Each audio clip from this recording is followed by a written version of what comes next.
Fois de sa vie qui vient à Paris. T'as compris? Maintenant, il arrive à Gare du Nord, il appelle un taxi, il prend le taxi, il rentre dans le taxi. Le taxi dit, je vous dépose où? Montparnasse, il y va. Et pendant tout le trajet, il saoule le taxi avec des questions. Et la Tour Eiffel, c'est comment? Et les filles, comment elles sont? Et les Parisiens... le taxi, il n'en peut plus, tu vois. Mais il le calcule pas trop. Et à un moment donné, il dit au taxi, excusez-moi, le petit rond que vous avez au bout de la voiture, c'est quoi? Le mec avait une Mercedes. Il voit que c'est un... Il dit ça, c'est un viseur. Quand il y a un mec qui m'énerve dans la rue, je vise et je l'éclate. Il dit, regarde, par exemple, cette vieille dame. Il fonce, le mec en taxi, il fonce.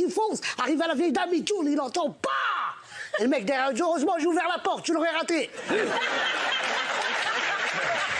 Ces deux mecs, ils ont grandi ensemble, ils sont becs, tu vois les becs, tu vois, ils ont grandi ensemble, maintenant les deux, tu vois, le primaire ensemble, collège ensemble, lycée ensemble, mais arrivé à la fac, chacun a fait sa vie. 3 ans après, ils se rencontrent dans la rue. Le premier dit, oh, Bernard! Oh, comment tu vas? Je dis, ben, je vais très bien. Je dis, oh, mais tu plus.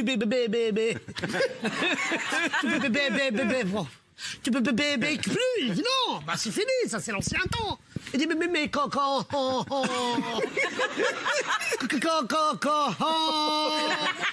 Elle dure 2 jours, la blague.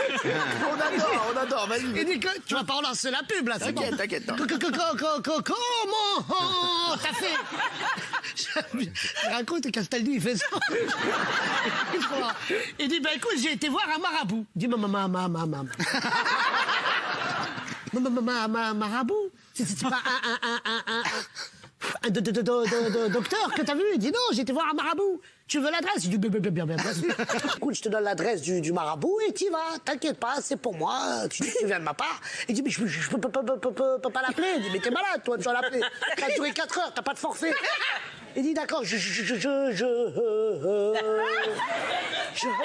vais y aller à pied. Il dit, ouais, prends à pied, parce que maintenant, dire au taxi où tu vas, ça va durer 2 jours. Il y va, le mec, il sonne. Bonjour. Eh bien oui, je sais pourquoi vous êtes là. Il dit, on vous a prévenu? Il dit, oui, rentrez. Alors il rentre dans une chambre noire. Il dit, il entend juste une voix qui dit, avancez. Il avance.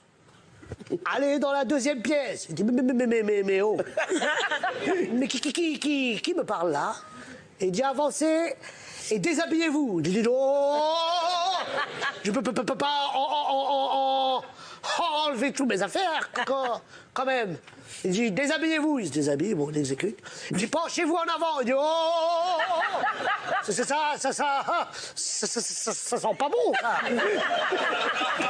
Alors, le mec, exécutez-vous si vous voulez parler.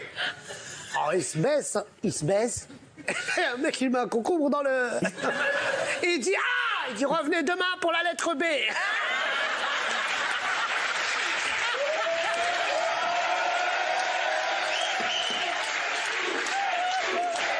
C'est le couple présidentiel.